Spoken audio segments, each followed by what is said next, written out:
Hey, how's everybody doing? Hope you're having a fantastic day. So it is Friday, September 20th. It's my mom's birthday today. It is just a fantastic, beautiful, wonderful day to be alive, isn't it, folks? So a lot of you were probably wondering, is this clickbait? Is this clickbait? Did Lofton actually say that? Did Lofton actually say that? Because seemingly, it seems like he didn't say that. It seems like he didn't, say that, threaten me with hellfire or anything like that. But he did. But he did. This thumbnail is not clickbait. We're going to go through all of that, go through everything. I do need a little bit of vindication. Do need to vindicate myself on this one because if you watched my video, which this was about the video 2 days ago, the Lofton gives up Pope's planning video. That one actually, I think, was a extremely fair, balanced correction of a lot of misunderstandings people have of Lofton's positions. And also, it was a fair and balanced, I think, critique. And I think this critique actually has a lot to do with why people will often misunderstand Michael Lofton. And that is, as I kept pointing out in the video, that was the distinction between the practical and the speculative. So the distinction between what he thinks and how he acts towards others. Not necessarily how he, consistently critiques Pope Francis, but how he interacts with other people who have problems with Pope Francis on a practical level. So that's where a lot of my critique stood. That's where it was. That's where it was based. But he seemed to be extremely unhappy. So I'm gonna pull up that first, and I actually didn't show you guys the full thing. I didn't show you guys the. Okay, let me copy this image and pull it over to a Google Doc or something. I'm just so boomer. I actually didn't show you guys the full thing on Twitter. I actually only showed you guys a part of it on Twitter because I didn't even have the full thing until later. Let me see. Can I just open this up as a single thing? I'm such a boomer. Yeah, whatever. So, okay, let me pop it up real quick. Let me share my screen. Does he answer questions on live? Yes, I usually answer super chats first, but I mean, if there's nothing going on, then I'll just answer normal questions. Love it when Catholics fights. No fighting from here, brother. No fighting with here. I think we actually agree, and that was like the whole point of the video. But he got triggered because of the thumbnail, which we'll go over in a minute. But anyways, this was the picture attached that you guys didn't get to see from the post that I made on Twitter. The one that I made on Twitter, I had screenshotted earlier, just to kind of screenshot it and post it. But unfortunately, he took it. Well, fortunately, I guess. But fortunately, he took it down. So that's no longer up. I think he was getting some backlash. Went up got down about right as I was streaming. After I was streaming, and I posted that post and everything like that. So this is the picture that was attached. All liars. So this is his quote from 21:8, Revelation 21:8. This is in reference to me. He said, all liars, their place will be in the fiery lake of burning sulfur. Okay, so this is a little bit of Lofton. We call this the accommodative sense. It's the technical term. I saw Father John Brown comment on this post. Are you guys not cool anymore? I'm fine with Father John Brown. He probably doesn't like my anti-Loftonism, but I think I could convince him against the Loftonite. Maybe I don't know. Probably shouldn't talk about it. But he hasn't said anything directly to me. If that's what you're asking. Okay, so all liars, their place will be in the fiery lake of burning sulfur. Okay. So this is the full message. Hey everyone. Someone told me that people are claiming I have admitted defeat and admitted that rad trads were right, or that I've given up Pope's planning because I criticized Pope Francis recently. Okay, so I want you to know something about these three phrases. Because these three phrases are actually in reference to, you may not know this, but they're in reference to three different videos. So, well, two different videos. Two of them were in reference to videos that I did. Let me pop it on up. So this one, let me Bring it up, share my screen. Okay. So this one is the trads were right, which he puts it as, and admitted the rad trads were right. So unless there's like an insanely an insane stroke of luck that Michael Lofton happens to basically quote my thumbnail, then yeah, it's yeah, he's referring to it. And then also Lofton gives up Pope-splaining, and he referred to as the that I have given up Pope-splaining because I criticized Pope Francis recently. And then he did a laughing emoji. So he must find it pretty funny. That's how I'm interpreting that. Okay, and then the second video is actually from, I didn't recognize where this phrase was, the admitted defeat. I had no idea what that was from. But if you look at Avoiding Babylon, our good friends at Avoiding Babylon, they have a video, and it says Vatican. Okay, so Francis makes Lofton admit defeat. So clearly he's referring to my title and my thumbnail, and then Avoiding Babylon's title. So that's who this is directed against in general. So, and I will talk about the thumbnail because some people found it to be problematic, and I would understand why people would find it to be problematic. But I think I have good reason to. I don't think that their critiques were entirely convincing of me not to do this. But okay, I will keep reading. Aside from the fact that I've consistently criticized Pope Francis on a weekly basis for the last 4 years, so absolutely nothing has changed on my end, I have to point out I've admitted no such thing. I certainly admit I am amused by these kinds of claims. So he thinks we're funny. He thinks we're funny. That's all I'm saying. All I'm saying is that Lofton's watching my streams and he's laughing. He thinks I'm funny. But I have to remind people that I anticipated them because I know people are dishonest or don't pay attention. I think that I'm actually one of the ones that don't pay attention. Sorry, Lofton. I actually, and I addressed them in advance here at timestamp 30:55 to 31:46 on this video. I watched the whole video before anyone made such a claim. The truth is, most objections or misrepresentations that people have about my content are usually anticipated and addressed in advance on my streams. This is just one example. People who lack goodwill or don't pay attention are pretty easy to anticipate. And if they paid attention, they would know better to make such claims as the ones above. So, as you can see, if you actually watched my last stream, actually what I said, not just a knee-jerk response based on the thumbnail. Based on the thumbnail art or based on the title or whatever, you would see that I was very conciliatory towards Lofton, and I actually gave a critique that I don't think he's ever addressed, which is basically that he basically holds the same principles to most people, but when practically he's dealing with other people who are trying on the same basis to go and to critique others, how do I put it? When they try to go and critique others, he shuts the door for them and he calls them names. He calls them rad trads. He says they're trying to sow confusion. He places all the blame on them. And that's a consistent behavior that we see with the way in which he treats others. And obviously, this is not to say that and I've clarified this on multiple points, is not to say that it's actually not true that there are other individuals out there who do engage in this behavior, do engage in bad behavior, are actually committing the sin of public dissent. They're actually committing the sin. They're actually scandalizing the faithful. This is true. There are people like that. But this isn't the general populace.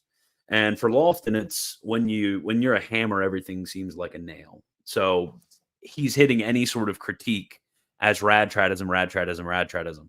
Like, I think a good example of this is actually his beef a long time back. This wasn't a long time back, maybe a year ago, with Classical Theist. He treated Classical Theist in this way, calling him a rad trad. I mean, he probably, if you asked him, he'd probably call me a rad trad. So there's a lot of different people that he's giving these labels to, that he's calling these names. And that was my point. My point wasn't that, at least in the video, the way I explained it, my point wasn't that he actually we speculatively disagree. No, we basically agree from everything that I've seen. I probably would take a little bit more of a conservative stance on which statements of Pope Francis I think is in line with not magisterial teachings, but statements, just like off the cuff interview statements. I'll probably take a little bit more of a conservative stance on that. But in our principles, we're basically the same. My critique was a practical one. But anyways, let's continue. So it's unfortunate that he he didn't at all realize that most of that video was actually me explaining how other people misrepresent him. And it was funny because I brought up the Peter K chart and I said, well, Lofton actually doesn't go on the side. Everybody thinks Lofton does. But that's just because of the way he behaves. That's because of his behavior. He doesn't actually believe this. The way that he treats other people. That's why people think the way they do about his positions. It's not because they're stupid. It's not because they're evil. Well, I guess some cases they might be stupid or evil. It's not because, they're mean or anything like that. That's not why Lofton's opponents misunderstand what he's saying. It's because when they deduce what he believes, whether you like it or not, they're not going to sit down and listen to 15 hours worth of live stream a week. I'm sorry, they're not going to do that. When they get their mental picture of who you are and what you believe, like when I asked Redeem Zoomer, for example, and I said, hey, RZ, have you heard of Michael Lofton? Redeem Zoomer has really no bone to pick with Michael Lofton. He said, isn't that the guy who defends everything Pope Francis says? Like that's what you're known for because of the way in which you treat others in the public sphere. That's what he's known for, and that's the reason why he's known for it. And the purpose of my stream was actually to defend Lofton from that claim in many different aspects. Other times I was being jokey and stuff like that. But really a lot of it was looking at Peter K's chart and pointing out where Peter K's chart was wrong. And that basically almost all of us agree on a certain view. And Peter K tries to polarize these views. That was a big point of it. But anyways, this is the reminder that Lofton has of me. Let me also remind people of Revelation 21:8 below, which I think is relevant because some people seem to be more concerned about misrepresenting my position for clicks, apparently that's me, than defending their own church. All liars, their place will be in the fiery lake of burning sulfur. Okay, so that's everything that he said in this post. And I actually wanted to, am I lagging right now or am I good? Okay. No, I'm not lagging. Okay. Anyways. Rabbi Lofton doesn't like that you drink raw goat milk and think, okay. Also that your cheekbones are so W. Oh, thank you. Thank you, friend. I appreciate it. Okay, so I'm going to go over a few, let me see. Oh, no. I wanted to go over the title and the thumbnail at first because a lot of people were really troubled by that. And I kind of wanted to, this is a very controversial subject, I guess. But I really wanted to explain the sort of ratio behind it.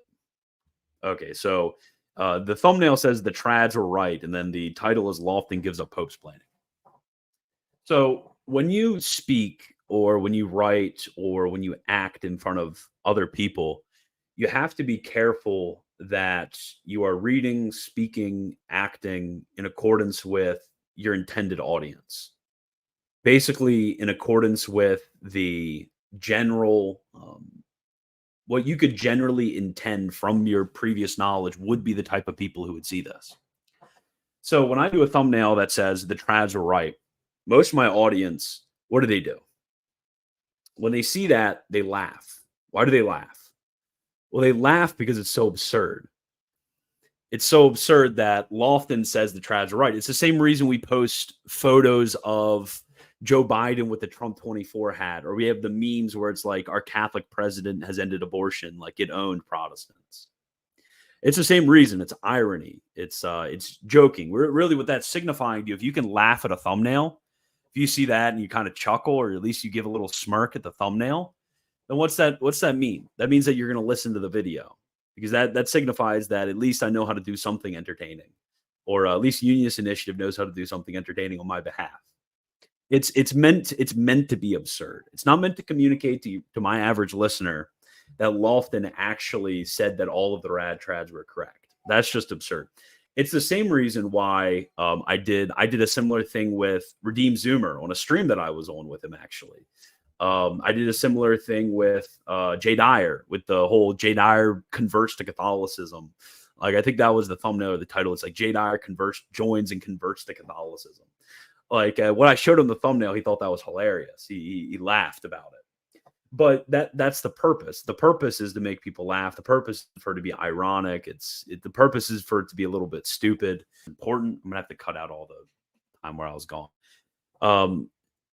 So I talked about intended audience. That's important because if I did happen to have an audience of, I don't know, boomers who didn't understand things like this and who just wouldn't be able to comprehend that I would put a joke like that in a thumbnail, somehow they wouldn't be able to comprehend that. But let's just pretend that. Then obviously it would be inappropriate for me to, purposefully deceive them like this.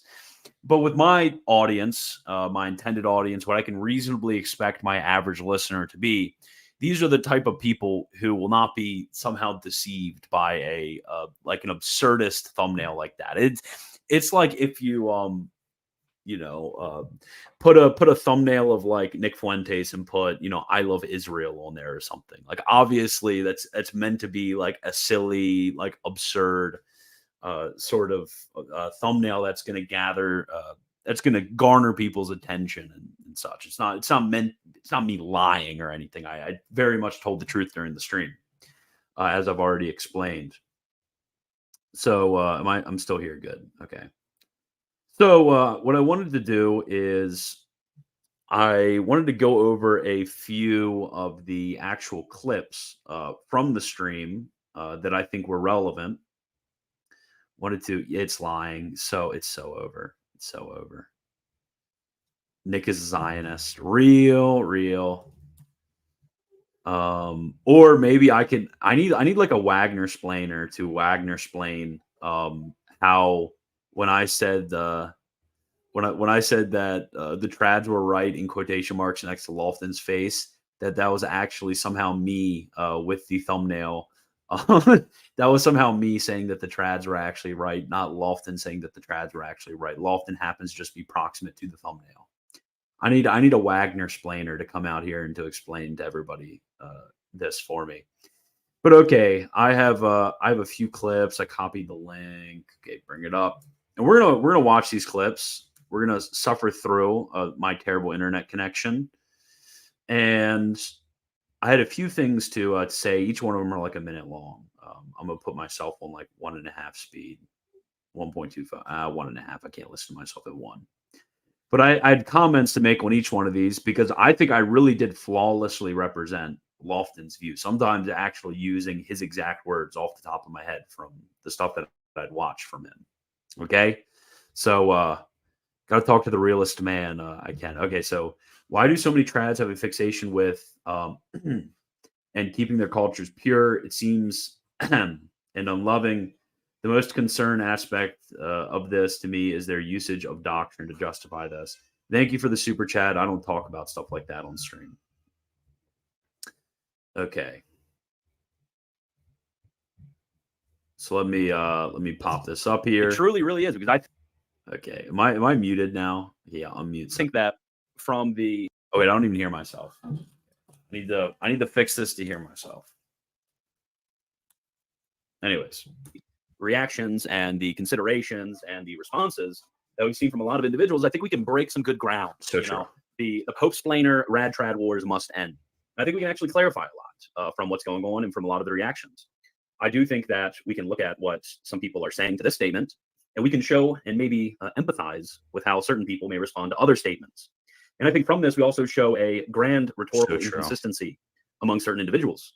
Most of all, obviously, the subject of the stream, the chief Pope-splainer, I'll just put like the chief Pope-splainer, Michael Lofton. I think his response was fine. I think substantially what he said, but I think this reveals some points for reflection. I guess we can have some synodal fraternal dialogue during this live stream. We can consider it from a lot of different angles. But I'm excited. I think this was very helpful. Yeah. Okay. So basically, the whole point of the stream. Let's start out with the beginning of the stream. The beginning point of the stream. The beginning point of the stream was actually for me to. I thought that this was a good moment for us. I thought that Popesplainers, rad trads, everybody in between could look at this statement and look at the type of responses. And I do think that this could give an opportunity for people like Michael Lofton, in the frustration that he might feel, in the annoyance that he might feel, he might be able to actually empathize with other people and recognize that this isn't coming from an impulse of hatred to the Holy Father. This isn't coming from an impulse that is anti-Catholic for most people. Some people, obviously, yes, but for most people, they basically speculatively agree with what he's kind of getting at. They're basically there. They just apply where the critiques happen in different ways than Michael Lofton does. It's not any sort of difference in doctrine. So there's no justification for Lofton to make all of these moral and actually matters of doctrinal error, accusing other people of doctrinal error, accusing other people of being somehow immoral. That was the whole point of the stream. And I even said here that he was mostly right here. He was mostly fine here. And that the only difference was not anything which was speculative. It was something which was practical, the way in which he acted. So, yeah, I was very clear here. So, Mr. Lofton, please actually interact with what I said. Please. What Michael Lofton said is he began by clarifying that neither the statement from, what was that, yesterday, or the statement from the day before, that neither of these are magisterial statements. Neither of these are magisterial teachings. Therefore, with the disputes amongst Catholics, we can argue and debate over whether the Pope can, in his capacity of his non-definitive teaching, whether he can teach heresy. That's a dispute amongst Catholic theologians. Personally, if you want my take, I don't think it's possible. But there are others who do think it's possible. So this abstracts from this question. And rather, this is a non-magisterial statement. So we're merely bound to the normal human obligations when it comes to how we interpret other people. We're bound to the normal obligations of charitably reading others. And we're free, just as we're free with anybody, we're free to critique both the manner, the timing, the way in which it's stated, but also the content, which is a bit distinct from the way in which we relate to magisterial statements. As I went over before, there is a sin called public dissent. Okay, so really right here, I very accurately describe what his own view is, because he talks about the distinction between magisterial and non-magisterial, and that when it comes to non-magisterial acts, we should feel very free to critique it, just limited by the normal rules of human dialogue. But when it comes to magisterial statements, we have to be careful of public dissent, but we can critique the timing, the manner of statements, and so on and so forth. There are certain modal attributes, which I called it, that we can critique when it comes to this. And this is actually exactly, he's taking this straight from the CDF, but I perfectly represented what Lofton said here. This was a perfect, flawless. Lofton could not have summarized it. I mean, trust me, he can't summarize. Okay, that might have been mean. But he could not have summarized it better himself when he did this. Okay. So now, yeah, flawless on this one. So now I want to skip ahead a little bit to 1140. Just reminding you guys that Lofton had no grounds for condemning me to hell for what I said in this stream. I was very good in this stream. I was very, very good. Yeah, where's M? He's the one that super chats a million times. Yeah, where do we have our million times super chatter? That's a good point. Is Get Modern Boethius on the stream? That would be fun. That would be fun. I don't think he streams though. I don't think he'd do it. That would be really fun. Yeah, I know. I need milk. I need milk to get a better. Wagner reacting to himself saying flawless is crazy. I'm sorry. Real recognizes real. I'm sorry. Oh man. No. Okay. Whatever. Yeah, I did say that. Problem? Question mark. I put my super chat in the mail. So real. Okay. So now the next section, up to minute 11. Am I lagging or am I good? Oh crap! What am I saying? But Michael Lofton will basically, where he finds things easy to explain or to give a normal explanation, and others find it extremely difficult or are scandalized by something, even if they're non-magisterial statements. When people practically speaking, say the same thing he says. They're like, okay, I don't know the intent's whatever. I'm just saying this is a scandalous statement. You know, you can spin it whatever way you want. This is a pretty bad statement. This is negligence. He will call people who say things like this. I'm assuming he would say the same thing to me, but he would call people like this rad trads. And I've spoken to a lot of these rad trads, and I think that I would, I think that I actually get a lot of grounds with them. Is basically conceding, you know, okay, scandalous. These statements shouldn't have been made. There's some degree of negligence going on, whether culpable or inculpable, whatever, I can't tell. And these are dangerous to people in the plain sense in which they're being read, without any sort of clarification, which is morally required. Morally required if you know that your statements are causing scandal to others, it's required that you go and you clarify your statements. So I think this actually can cause some more understanding of what certain individuals' issues are.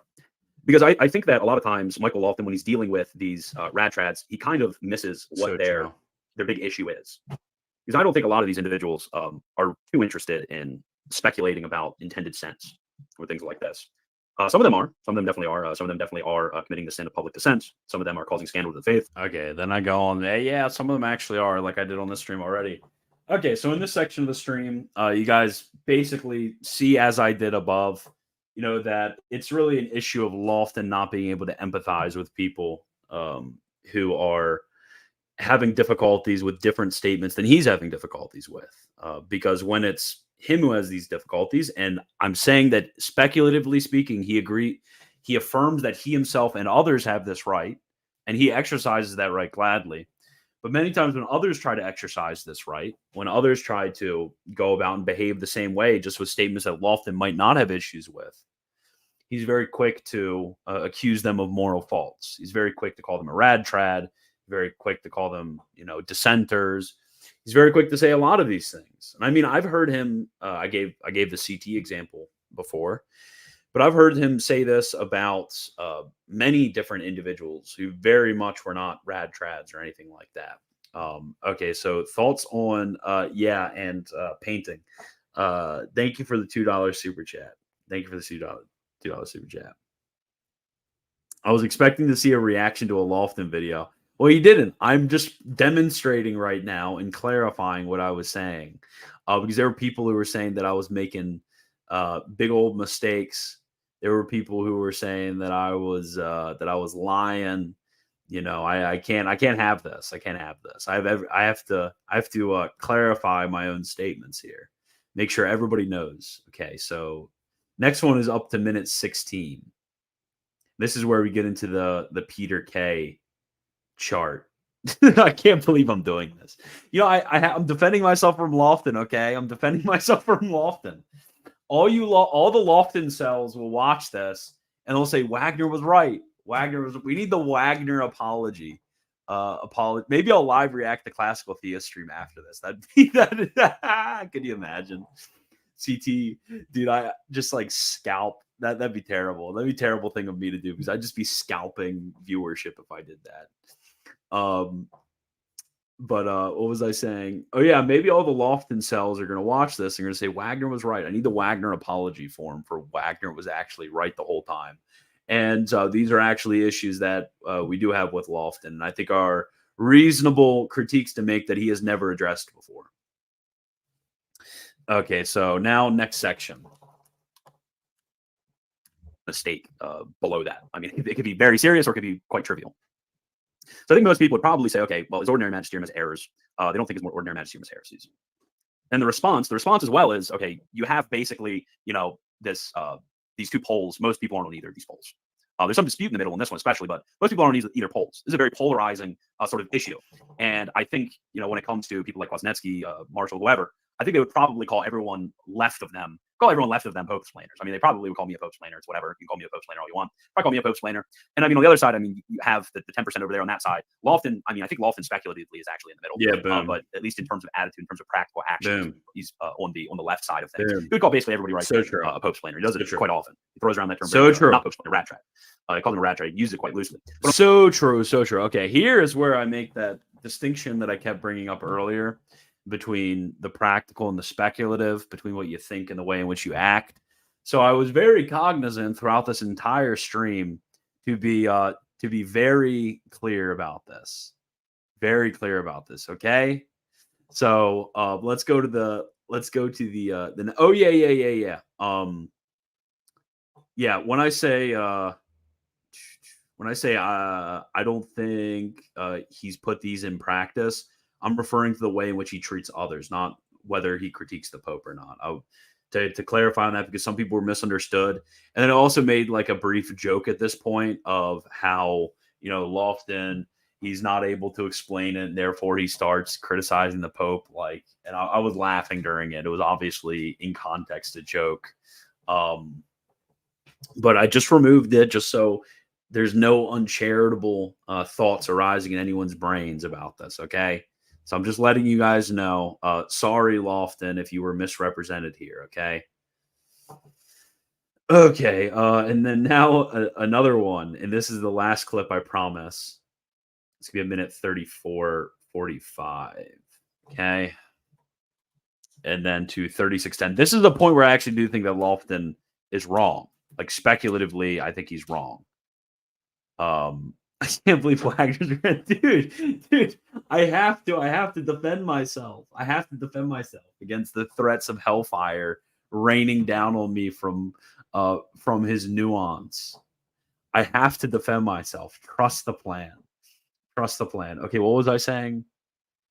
Oh yeah, this is an issue that I do think Lofton actually gets wrong is on the nature of obsequium religiosum. He seems to assume that obsequium religiosum equals assent, but it doesn't equal assent. Those are two very different things.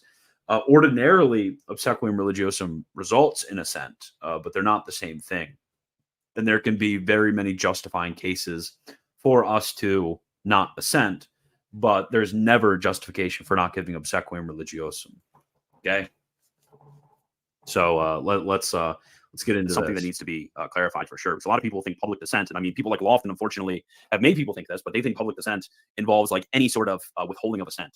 Basically, I mean, even in the stream that Lofton did today, I listened to the whole thing. He was very unclear about the fact that obsequium religiosum, that doesn't necessarily involve assent. He seems to think that obsequium religiosum is identical with assent. I can withhold my assent from a teaching and still give obsequium religiosum. That's perfectly possible. It's perfectly possible. And yeah, that's and I think a lot of people, unfortunately, have a wrong idea, and they think it's sort of clownish. Oh, so you're saying if the Pope goes out there and says worship Muhammad or you go to hell, like you think that if the Pope says that you have to assent to that?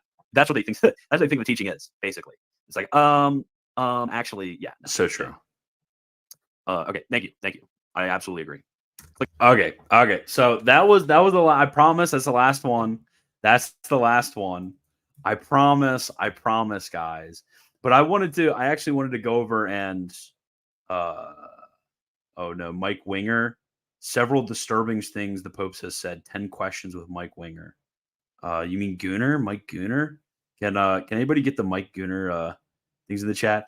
If Lofton would genuinely laugh at himself, then he wouldn't be half as bad. Risibility covers a multitude of sins. So true. Thank you, Colin. Member for 15 months.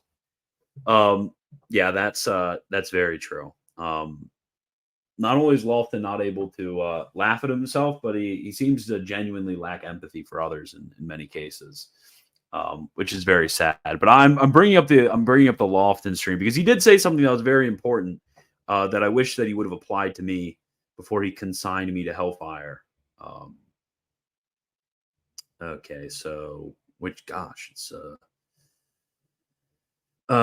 here's my biggest problem with Pope Francis. That's the one. Oh, he's got an ad in front of it. I need like an ad blocker or something. Is that kind of stealing, guys? But yes, I did react. Times I've Yeah, I did. Yeah, whoever's like, oh, you're gonna become the next Lofton. Yeah, you're gay. Okay, 4:30. I think 4:30 is around. Wanted to cover this real quick because I think he's right here. I just wish he would have been consistent on this and applied it to me. in those cases, we know according to Applies to Catholic other people morality, we're besides supposed to Pope give a Francis. person a favorable interpretation, the best that we can, at least. In fact, there's a burden on us to do that. I'll share my screen and just briefly show you this, where this is. Okay, bro, what makes you think he's talking about you? Well, he word for word quoted my thumbnail and title. So unless Michael Lofton happens to be extremely lucky or unlucky. There's almost no way that he didn't see it and phrase himself in such a way as to refer to my thumbnail and title. So yeah, Is in the Catechism of the Catholic Church. 2478 says, to avoid rash judgment, everyone should be careful to interpret insofar as possible his neighbor's thoughts, words, and deeds in a favorable way. Yo, RZ, I've never watched Lofton ever. Is it worth it? I want to give a charitable judgment. I'm trying to think. I mean, he has streams which aren't inaccurate. It's just he just has so many of them, you know, and it's been so long since I've watched him.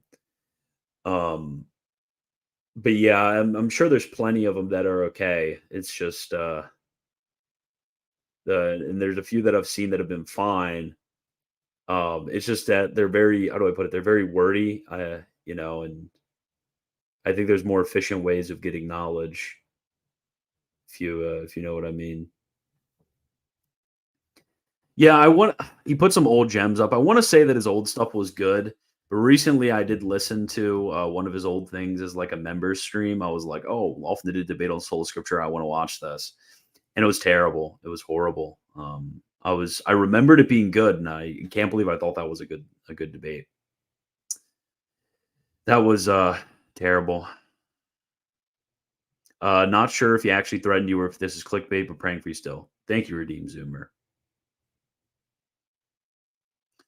Oh, Dr. John Joel. Yeah. So a good thing, RZ, would be depending on who he's interviewing or who's on there. Like he had some really good ones with Matthew Minard. I freaking love Matthew Minard. He's amazing. You guys should check out all of his stuff. I think his website's Philosophical Catholic. And then he also has To Be a Thomist. But both of those websites they have a lot of very good. Yeah, you'd have to type in Matthew Minard, I think, to get to the website. Oh, no, it is just MatthewMinard.com. Yeah, so MatthewMinard.com and then To Be a Thomist. Those are really good websites. Matthew Minard does amazing stuff. But yeah, Matthew Minard had some videos with Michael Lofton. Yeah. Gen Xers call the thumbnail an inside joke. What? That's crazy. That's crazy. Yeah, it's not clickbait. Dude, those were the days. Those were the days. I don't think his solo content was ever good. I'm gonna be honest. I don't think the solo content was ever good for Lofton, but the interviews were great. They were amazing. Nah, the stream isn't about me. I don't want to hog the stage. Okay, RZ. Okay, I'll ignore you. We'll finish the Lofton quote. Notice that qualification insofar as possible, right? I mean, look, there's some cases there's just no favorable interpretation. It's just a clear-cut case. This is an error. And in those cases, you can't give a favorable interpretation. You need to call the person out in love and charity and with constructive criticism and ask them to abandon their error. But insofar as it's possible, we are obligated to give people the judgment of charity, to give a favorable interpretation. I think we all want that from other people. I can't tell you how many times I've been misrepresented because people don't give me a favorable interpretation. So people do that, I'm sure, to you very often, whether it's at home with family members, whether it's at your job. I bet at your job, there's all kinds of people saying all kinds of stuff about you. The hand thing, dude. The hand thing just had me. The hand thing. I couldn't with the hand thing. Dude, then he gets up to his McDonald's order. Well, they're misrepresenting you, and it's because they didn't give you a favorable interpretation. So we don't like it when others do this to us. So of course we don't need to do it to others. We need to treat others how we want to be treated. If we want to be given a favorable interpretation, we need to do that with others. So real. It goes on to say every good Christian ought to be more ready to give a favorable interpretation to another statement than to condemn it. But if he cannot do so, let him ask how the other understands it. How the other understands it. So if you say something wild, there's just no way for me to interpret this favorably. I'm supposed to ask you, okay, well, you said this. What do you mean by that? How do you understand what you just said? Repeat your order back to me, right? It's like we're at a drive-through, we're at McDonald's, you know, I placed the order. Hey, can you repeat that order back to me? I'm not sure you took my order down right. I feel like you were distracted when you took that order. Can you repeat it back to me? That's kind of what we're doing. Who does that? Who does that? Oh man, does anybody work fast food in the live chat? I never worked fast food. Never did fast food. I was a Walmart worker, which is why I'm Walmart Thomist. I freaking loved working at Walmart. I should do that. I should quit streaming and just work at Walmart again. I freaking loved working at Walmart. Anyways, that's my dream right there. That's my dream career. But does anybody do that? Does anybody go to the fast food, like go through the McDonald's line or something, and ask the person to repeat back their order? They literally have screens where your order is on there in front of your eyes as they type it in. Is that a thing? Drink milk. Hey, Lexi, can I get some milk? Lexi, can I get some milk? Okay, thank you. Fast food is where McDonald's is turning down applications right now. Do we have any? Oh wait, there was a question asked above. Forgot about that one. Thoughts on Paleocrat and Catholic precept? Paleocrat. We had good interactions, me and him, so I can like talk on that level. We had good interactions. Yeah, sometimes he's like a bit weird with other people. Like, okay, yeah, he does that, but I mean, he's been fine to me. He's been perfectly fine to me. Catholic precept. I mean, there's a distinction between like being a dogmatic presuppositionalist, which basically requires certain very particular theological views. Thank you. It requires certain foundational philosophical views, and then just basically being like a practical precept, which is just asking people about, where their authority claims are, using things like tag-like arguments, which is basically just like different forms of the of like moral arguments and such. I mean, there's ways to practically like look like you're a presuppositionalist, but you don't actually like dogmatically hold to the propositions of presuppositionalism. Do you know what I'm saying? So I tried to ask Paleocrat one time, like, okay, well, like, what do you believe, like this, and this, and this, and this about philosophy? Just like, I don't know, I just like the method. So I don't think even he really is a dogmatic presuppositionalist. Yeah, trad recovery stuff, at least from what I've seen, seems kind of cringe. But yeah, I don't know. The A10 Lofton, that's amazing. Okay. New member, thank you for becoming a member. Has Suarez ever provided any good and elaborate refutations to sola scriptura? Guys, not only, okay, I'm done with the Lofton stuff. Okay, ask me whatever the frick you want. Not only has he provided a good refutation of sola scriptura, he's provided a good refutation of all of Protestantism. And not only that, but it's in English. It's in English. So you guys, all of you lazy boys out there who don't want to do your Latin homework, all of you guys have perfect access to. Just sent the link to the English version of his absolute dunking on. Maybe I should do like a course or something. That'd be cool. If I did a course where I taught through like Suarez's defense, that'd be fun. I don't know. I bet I could get like a good. I don't know. I'd want like a good like 10 to 15 people, maybe like once a month for like 6 months or something like. I don't know. I'm just spitballing. Whoa, what you guys would like. How can Lofton threaten you with hell because he didn't watch the video while lecturing you on how if you did, you wouldn't have said what you said, and not ask, am I the baddie? Pray for him. So true, King. So true. That's real. I love milk. I love milk so much.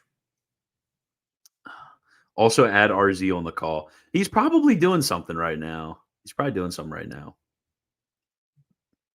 Burning in hell is not very nuanced nor charitable.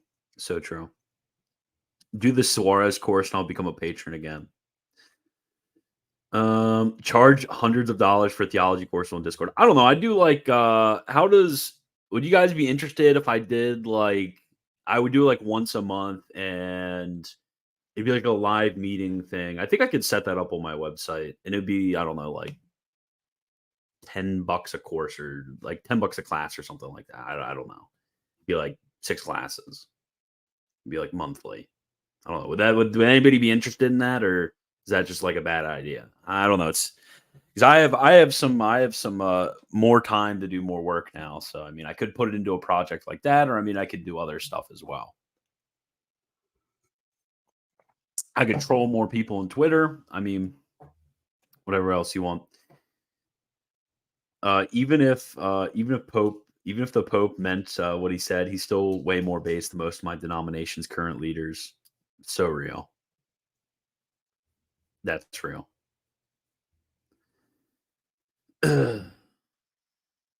I can join if you want, but I don't know how I'd contribute to the topic of this video. Okay. I mean, well, I'm just doing Q&A now, so I'm just kind of hanging out. So I mean, if you wanted to hang out, like if you just have time wanting to hang out, then yeah, I'm just hanging out now.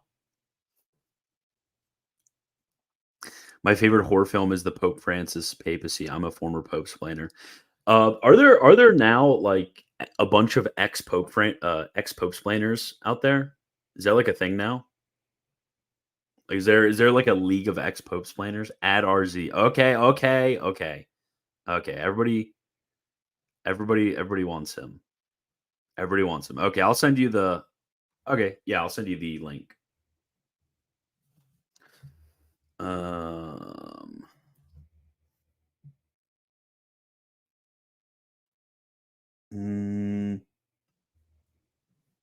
Dude, I should have invited Anthony as well. That'd have been cool.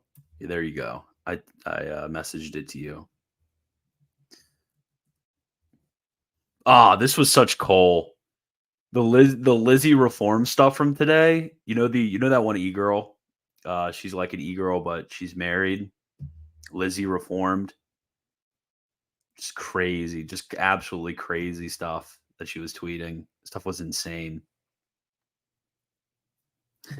I just opened up Twitter to send it to RZ, and I just see another Lizzie reformed. Okay, let me just tweet it out. Redeemed Zoomer is joining now. Okay, just gotta let people know. Let people know we're chit chatting.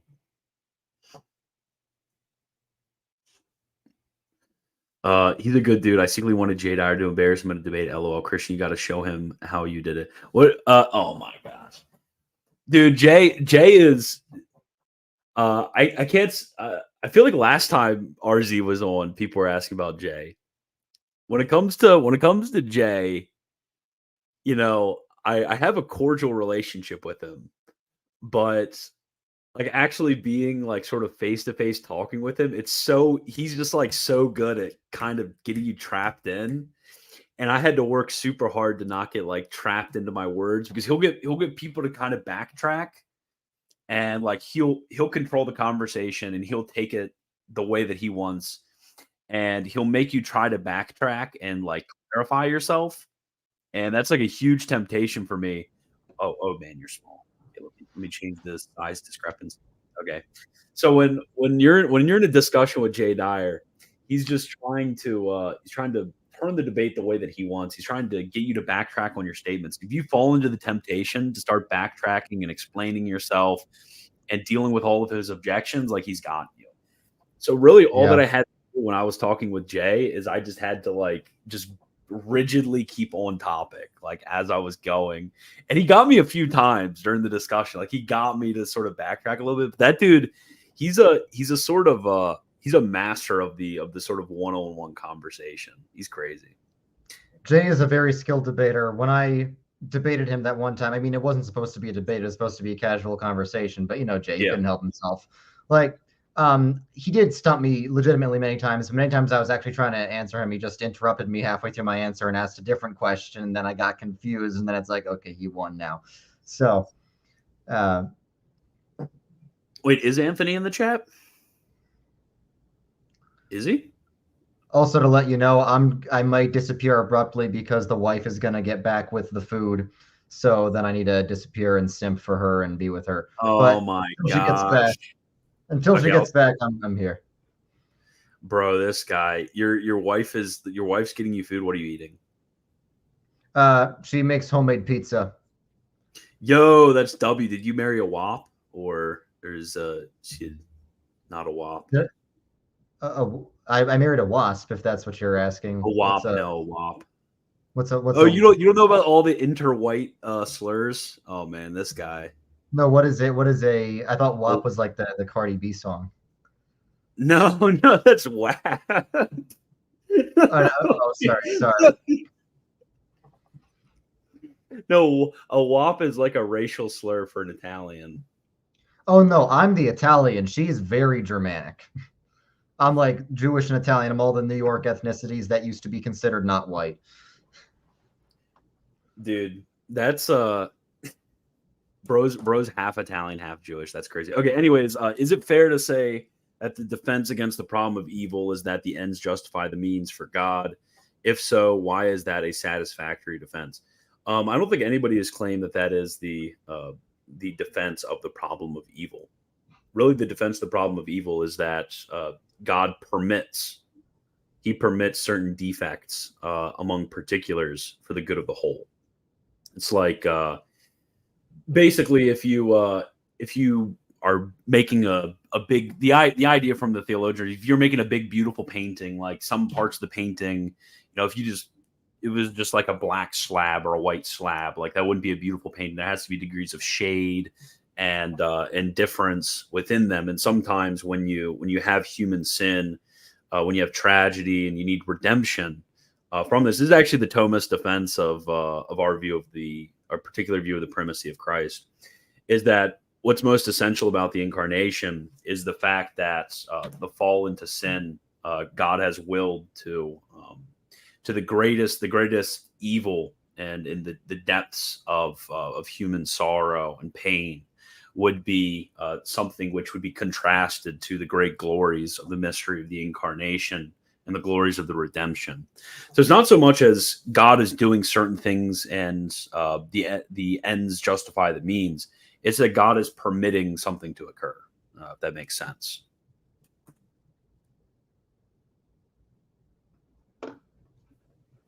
Warner, oh, it's so over. Wagner, you're becoming my favorite Catholic live streamer. Love your takes. Very, very informative. Thank you very much. Wagner, I heard you were predestined to hell, dude. I was about to go on your defense, RZ, because I saw the people. Who were saying that you disagreed with the Council of Orange. Did you see that? No. When were they saying that? No, they were saying that you disagreed with the Council of Orange because Council of Orange talks about predestination to hell, like nobody's predestined to hell. And I was about to jump to your defense. I was about to go to bat for you. I appreciate it. Reprobation is not the same as predamnation. We all agree on that. Someone said, am I married to Lizzie Reformed? I am really glad that is not the case. Lizzie Reformed, like, okay, everyone knows my biggest pet peeve is when Anabaptists, who John Calvin would have had burned at the stake, call themselves Reformed. She's not Reformed. She's a Baptist. Baptists are not Reformed. Even the good ones like Gavin Ortland. He's great. He's still not Reformed. So the good ones, I don't know. I have perpetual beef with Gavin. Oh, what's your beef with Gavin? I mean, okay. I'm really annoyed by the shtick that he runs of like the trust the scholars sort of thing. I mean, I'm really so when he basically comes out with some videos, he's basically like, this is the universal view of scholarship, blah blah blah blah blah, and then other videos when the scholarship is more favorable to the Roman Catholic view, like for example in something like clerical celibacy and the apostolic origins of like the discipline of continence among clerics. It's like, okay, the scholarship is more favorable towards that. And I mean, there's plenty of books that Roman Catholic scholars have written in the last like 20, 30 years, which justify the practice. when it comes to that, he's all like, "Oh, let's just read Chemnitz and like forget about the modern scholarship." It's like, okay, it's not entirely fair for you to point that. So I mean, I think that he presents his method in a certain way, and then he doesn't live up to the reality of it in the way in which he presents his videos. I see. Yeah, he's not ideal, but we Protestants don't really have many apologists. And part of the reason I gave up doing Protestant apologetics is hoping that people who actually know what they're talking about, unlike me, will take my place. Because as you know, there's a lot of Protestants online who are way more educated than Gavin, but they're not doing anything. They're just hiding in their little Discord bubbles. So I want them to actually get out of their Discord bubbles and actually make videos. Yeah, I get why it's frustrating though, because I mean, like even for me, because like I did that Sola Scriptura video like a little over a week ago, and like it was pretty complicated stuff, pretty like took a lot of reading, a lot of thinking, writing over and stuff, and so on and so forth. But I get how frustrating it can be for people like that to try to distill their thoughts into videos or like into articles or things like that. It just seems like it's a lot easier to just kind of absorb and then not ever communicate it. And you need to do a lot of reading to be a good apologist. I haven't done the reading yet. I just accidentally got sucked into a debate with Dyer, and then suddenly I got sucked into this role as an apologist. I never wanted to be a Protestant apologist. All I ever really want to do is tell Protestants to stop being such idiots. And that's what I want to go back to doing. I'm less interested in making Catholics Protestant, more interested in making Protestants Protestant, because only like 5% of Protestants today actually agree with Protestantism. So that's something I want to actually fix first. Apologize to the Latinx community. If you can't communicate your idea, you don't understand it. I don't know about that. I used to kind of think like that, but I mean, then I was reading what St. Thomas said about the use of like new and obscure words for theology, using technical terminology and like the depths of certain subjects. And I do actually think that there are some subjects in which no matter how much you understand it, like you can't really communicate it to like a popular audience. Like, how are you going to communicate to a popular audience? I don't know, like differential calculus or something like that. How are you supposed to communicate that? I agree that you should be able to communicate your ideas, and most of my most popular videos are oversimplifying theology to communicate them. But there's a difference between being able to communicate what you believe and being able to defend what you believe in a debate. Because when you're having a debate, there's always appeals to lots of sources. And if I just haven't read as many sources as the other guy, then the debate's not going to be very productive. Yeah, I was actually thinking about that. I don't know if you feel the same way, but I feel like with a lot of the online debates that a lot of the apologists have amongst themselves, they end up being way too broad. It ends up like, okay, let's debate the filioque or something like that. And it's like, okay, well, we could have like theological arguments, we could have scriptural arguments, we could have patristic arguments, we could have like arguments on canon law and the authority of the church to add to the creed. We have so many different arguments that we could be having right here in such a large breadth that you could have a whole debate on whether, St. Gregory held the filioque. Like that would be a whole debate. You might not even exhaust the entirety of the material in an adequate way. So how are you going to do the entirety of the filioque? Exactly. And people act like this whole big issues that have been debated for thousands of years can be settled on like a Twitter debate. Like they'll be like, oh, this person made a video that debunks the filioque. It's like, okay, if the filioque could be debunked in 10 minutes, there wouldn't be a 1,000-year debate over it. You have to realize that most denominations, with a few exceptions, are not full of complete idiots. So if it really could be debunked in like a 10-minute video, no serious intellectual person would believe in it. Yeah, absolutely. Oh my God. I think Gavin holds to the non-Mike Winger view on it. I'm assuming. I don't know. You guys can ask him of his gooning persuasions. But who do you think? I was thinking about this. I was like, okay, well, I don't think Ortland actually does the best job. I don't think. Trying to think of other. Obviously, like somebody like James White isn't that good. But who do you think? No, Are like the great Protestant apologists? I think Jordan Cooper, honestly. I was gonna say he's the fine. There's some Mhm. things I see of his, and I'm like, okay, that's kind of like a meme view of that topic. But I mean, I think he's the best. The three ones I recommended were Gavin Ortland, but also Jordan Cooper and the other Paul. The other Paul, he's the apologist that most of the Catholics respect somewhat. And I think Jordan Cooper's good. Jordan Cooper's always very charitable, and he's much harsher towards Baptists and Calvinists than he is towards Catholics and Orthodox anyway. I would say Jordan Cooper's probably the best out there that we have today. The Lutherans tend to be the best.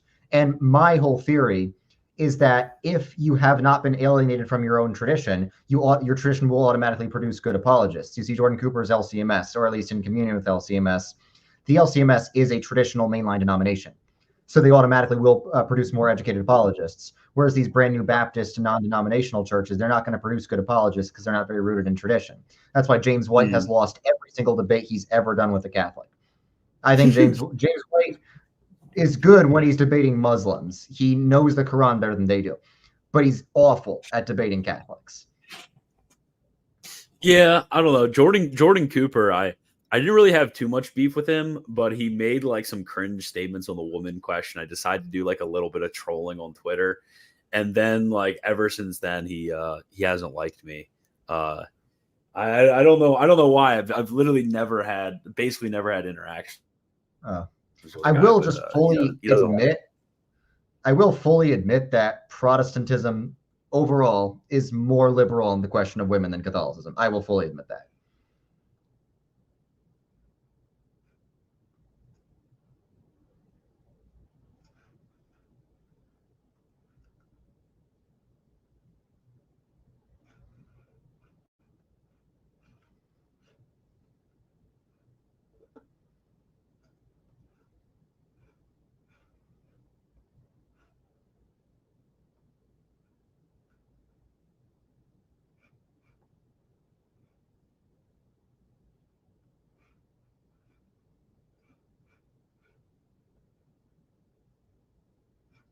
Oh, so you guys can hear me, but not him?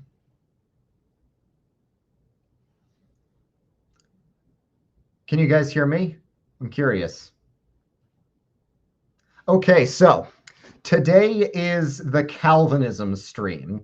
Today we are going to read from the Scots Confession and honor the Saint Pope John Calvin. So I am reciting the Scots Confession right now. St. John Knox says, "We utterly damn the vanity of those that affirm the sacraments to be nothing else but naked and bare signs. Assuredly, we believe that by baptism we are engrafted into Christ Jesus to be made partakers of his justice, by the which our sins are covered and remitted." That is the Scots Confession by John Knox. John Knox, the Pope of Presbyterianism, believed in the real presence. And that is why John Knox is superior. That's why the Presbyterian tradition is actually superior. And we should all become reformed because the Bible actually teaches reformed theology. Yes, I took over the stream. I did Operation Reconquista on this stream. Now we are going to talk about the best saints in church history. They are Martin Luther and John Calvin and John Knox and Huldrych Zwingli, and James White, and Joel Osteen, and Lizzie Reformed, and John MacArthur, and Nestorius. John MacArthur is actually more Nestorian than Nestorius. Okay, so Christian should not have invited me on. I warned him. I did warn him I would not contribute to the discussion, but he didn't listen to me. He didn't listen to me. So instead, I hijacked this institution. I hijacked the institution of Christian Wagner's stream, and now this is a Presbyterian stream. It's a very Presbyterian stream. So yeah, what questions do you guys have about the one true Presbyterian church? Yeah, there should be a title change. Do I even have the authority? No, I don't have the authority to change the stream.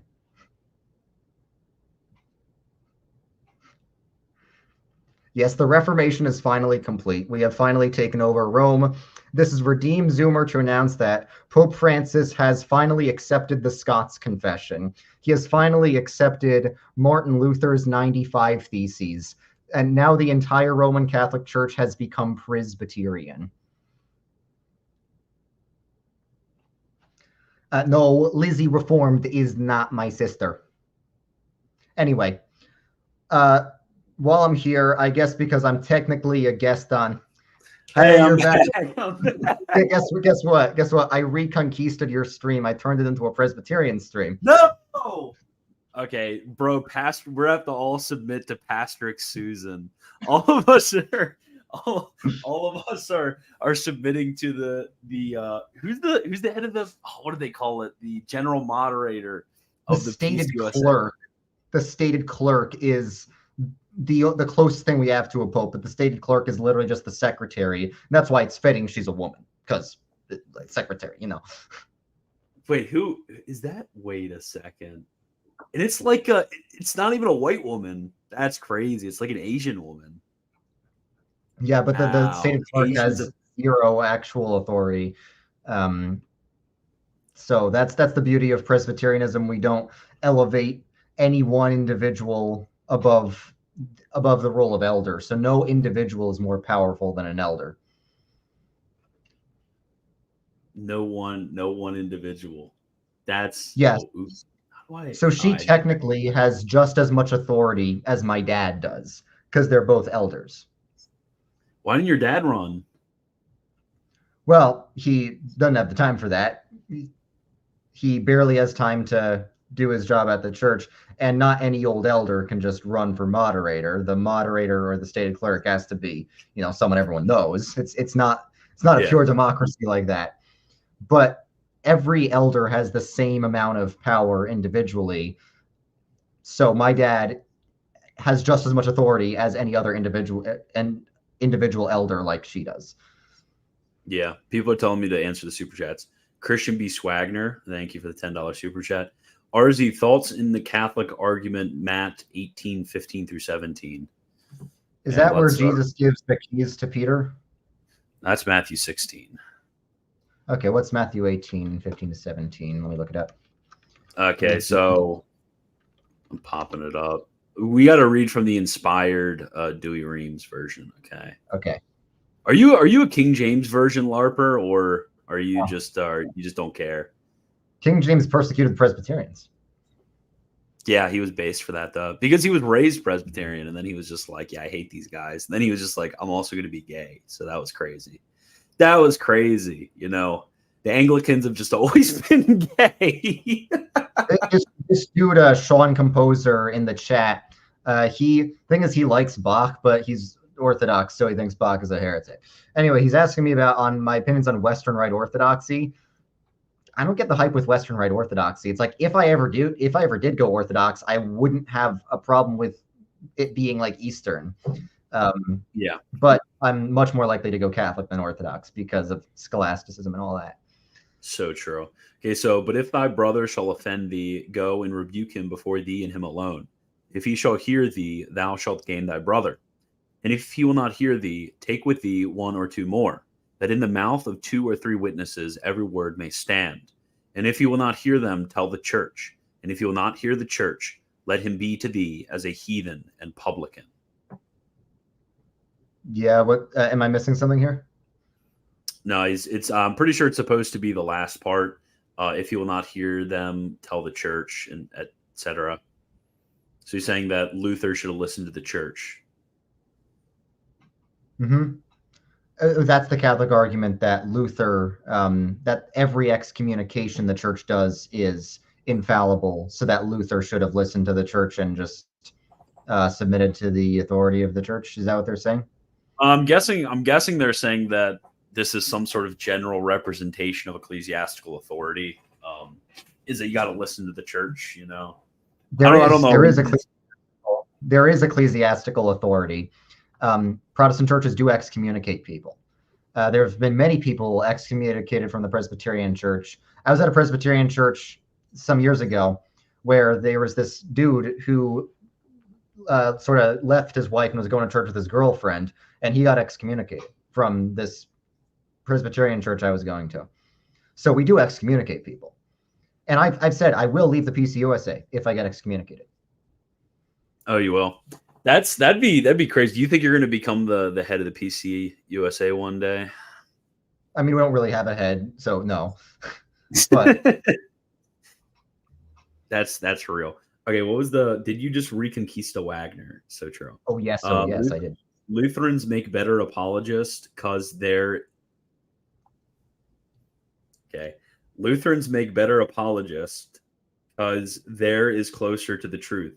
They have some form of real presence in baptism regeneration. Okay, thank you for that. Even Calvinists have some form, but not as close to you as the Lutherans. Yeah, that's true. Will Redeem Zoomer be turning into the Twitter space debate between his fellow Presbyterian Jack Harmer and Catholic Agiat tonight? No, because I have to spend time with my wife. Yeah, I'm just gonna skip spending time with my wife tonight and just stream for like 4 hours. Catholic, you know about Agiat, don't you? No, I don't. Who's that? He's an interesting Catholic. I don't even know who Jack Harper is. He's a guy on Twitter who responds to a lot of my stuff. He's a nice guy. Oh, he is?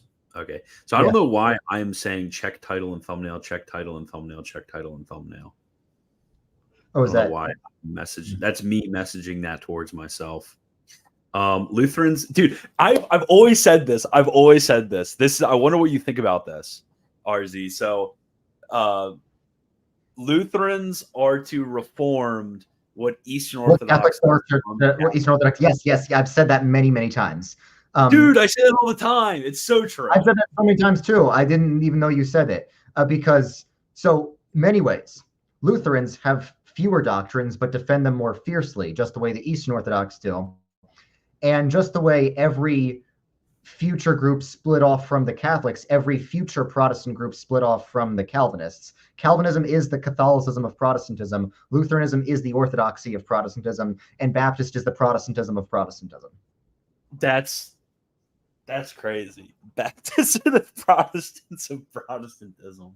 Like literally, like even Protestant kings would execute Baptists for being Baptists. So I mean, I can act like W. Yeah, I can act like it's all 1984 when the Catholics persecuted us, but honestly, we did the same to Baptists. So, it's all fair game. Okay, would you rather be Lutheran or Muslim? Lutheran. The megachurch non-denoms are the Protestants of Baptists. Yeah, I'm not sure about. I'm joking. I one time was messing around with this Lutheran guy, and I was like, I hate Lutherans so much, I'd rather be Muslim. And then that somebody screenshot that, and I had taken it down at one point because I used to do like periodic deletings of all my tweets because I used to say some crazy stuff on Twitter, more crazy than I do now. But somebody kept the tweet, and like I don't know, a few months ago they posted, they're like, look what Wagner said, he's so evil, so gay. Yeah, Redeemed Zoomer needs to reform his thinking, become Redeemed Catholic. RZ, what could I do to convince you? To convince me to become Catholic? Yeah. I don't know. Convince me it's more biblical than Presbyterianism? That's super easy. I'm just gonna copy paste all of St. Thomas's biblical commentaries. Yeah. Okay. Yeah. I'll spend 60 years reading that, and maybe I'll be a papist after that. Well, his commentaries on the Pauline epistles, because like sola fide is obviously super, like justification, super important for that. I keep trying to explain this to Hassan because he comes from a Muslim background and he doesn't understand. I keep trying to explain to him because he doesn't get it. Why for me, there basically every domino fell except justification. I was like, okay, I can never understand the Catholic view of justification. That was really something that was keeping me. Like he doesn't understand that at all. But for most Protestants, justification is the hard one for sure. Not for me, really. Like I actually find the Catholic view on like icons more problematic than the Catholic view on justification. Like I think that actually matters more than the difference on justification. Really? Yeah. Wow. Yeah, icons weren't really like a huge deal for me, I guess.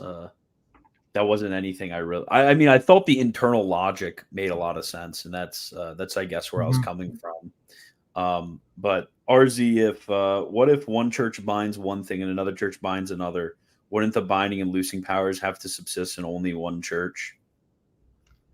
If two churches ever contradict each other, one is always right and one of them is wrong, or they're both wrong, they can't both be right. So if you presuppose every church is fallible, then you could say if two churches bind two different things, one of them is just wrong. And that's fine if you presuppose every church is fallible. Yeah, what do you yeah, because what would you say would be the ordinary reformed reading of the idea of binding and loosing? We would say that it's basically the same as the Catholic reading, just minus the infallibility, where the church hypothetically could get it wrong. Like the Presbyterian Church has the power of excommunication, but we do believe there have been some wrongful excommunications. That's why the Presbyterian Church has split. It split over slavery and it split over the two Great Awakenings, but it reunified all three times because they're like, yeah, we shouldn't have kicked you out over that. Yeah, splitting. I actually hate the Great Awakening so much. I'm like huge. I know, right? Pill. They were so bad. Especially like Gilbert Tennant's sermon, like the danger of an unconverted ministry. He accused anyone who didn't have a powerful born again experience of being unsaved. Anyway, my wife's here. I gotta go. But this was a fun stream. I'm glad I got to take it over. I'm glad I got to be very subversive and hijack institutions. Dude, yeah, you got massaged to kick off my internet. Yeah, just like my ancestors. All right, I'll see you later. See you, man.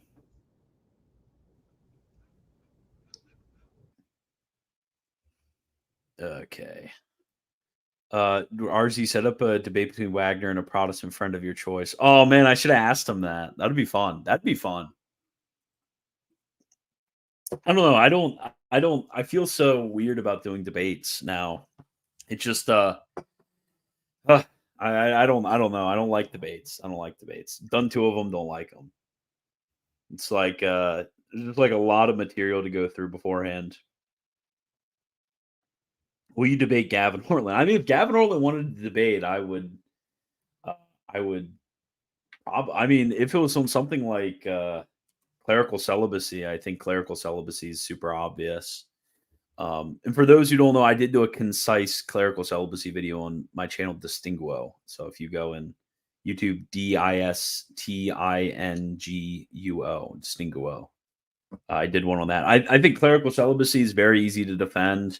I basically think that at a certain point, when you're attacking clerical celibacy, you're going to have a very weird view of the way in which law works and the way in which divine revelation relates to ecclesiastical law.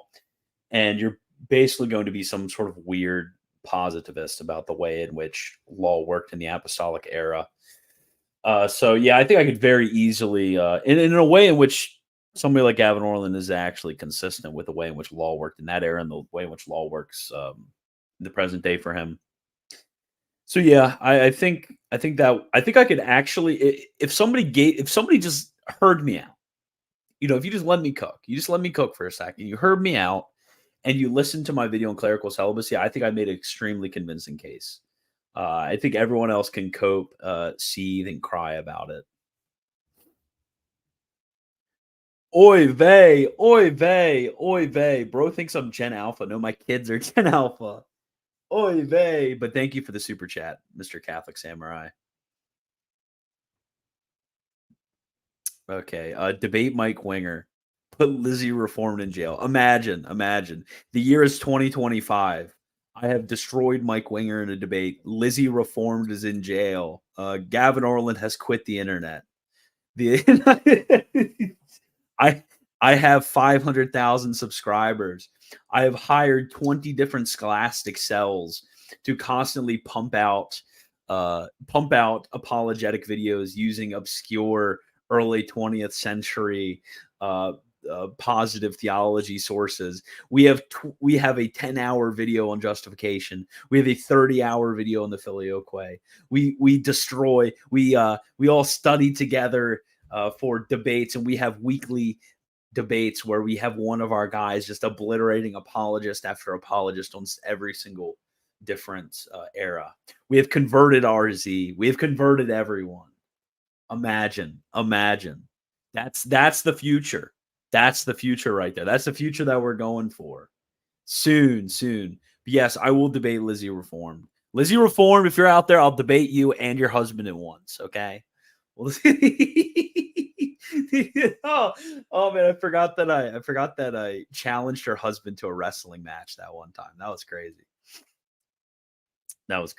Okay, what was that super chat down there? What is the reform view of what constitutes a valid church?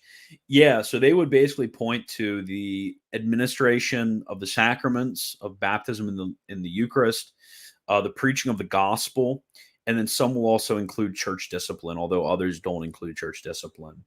So if you have a gathering of believers wherein the gospel is preached and the sacraments are administered, that's a true church for them. Okay, so yeah. Is it possible for all elect to receive necessary revelation without infallible magisterium? So it's physically possible. Yeah, I mean all the materials are there, but is it something which, in accordance with the ways in which ordinary human action works, that this would be something that would easily and ordinarily be able to spread across the all of mankind? No. If you want to read more about this, I did do a video on the magisterium like 3 weeks ago, and that's basically a lot of the point I make is about that distinction between physical and moral necessity and how that fits in with the endowments of the church, and how this has a lot to do with, yeah, this is the True Project 2025, by the way. Everyone wants to talk about Lizzie Reform, but they don't seem to know about Lizzie Answers and her boyfriend God is Gray, or BFF God is Gray. Lizzie Answers. I feel like I've heard of Lizzie Answers. Okay, let me look up Lizzie Answers. Oy vey. No way. This is okay. Wow, this is terrible, guys. This is terrible. 10 things that made her Catholic. Okay. That pushed me so far to learning about Catholicism, because I was like, there's gotta be a way to have unity and to have truth. Hey guys, it's Lizzie. This video is 10 factors in my life that helped me become Catholic, and you might recognize some of these in yourself or in one of your friends or okay, this is crazy. I can't watch this. Okay, wow. That was, yeah, the concurrent has just dropped by like 50. No, legitimately, the concurrent, I think it was at 310. Now it's at like 280. Literally 30 people left when I put that on. Oh my gosh. Oh man, that was terrible. That was terrible. Oh man. Wagner series dunking on 4 to 5 articles from the 39 articles.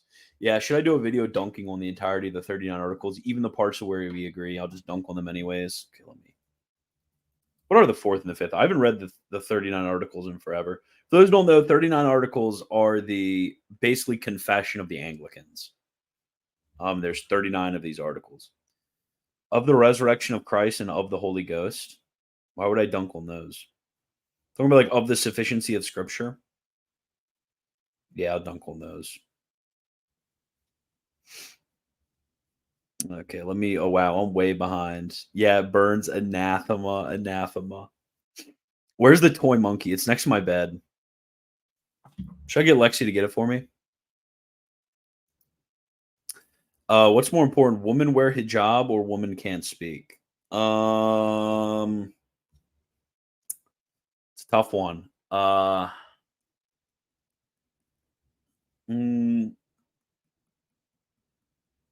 Okay, is the hijab like a real hijab, or is it like a lacy mantilla? Is it like an actual hijab?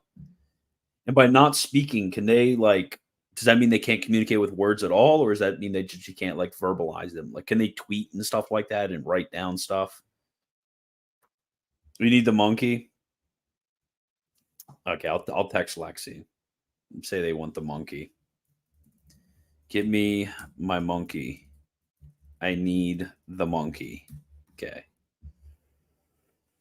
Should I grow out the stash too? Okay, fill hijab head to toe. So you're talking about like the what is that? What is that? The full body one called?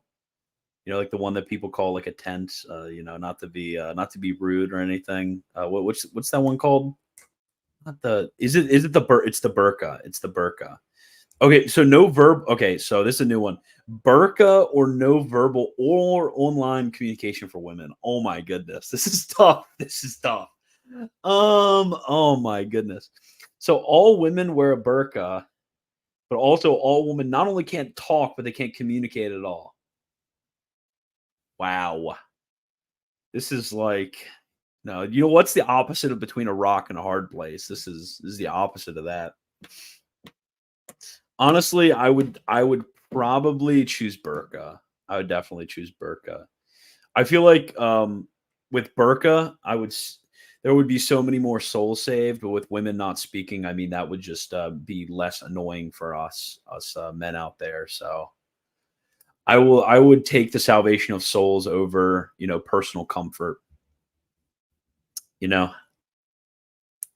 Yeah, give me my monkey. Is that supposed to be Hassan? Real. That's truth, Nick. That's a truth, Nick. He's gonna bring on Hassan. That's crazy. Grow the stash. My wife keeps telling me that I should. Dude, your stash is crazy. Wow. Look at that. That's like a caterpillar, dude. That's like a caterpillar on your face. Yeah, I don't remember.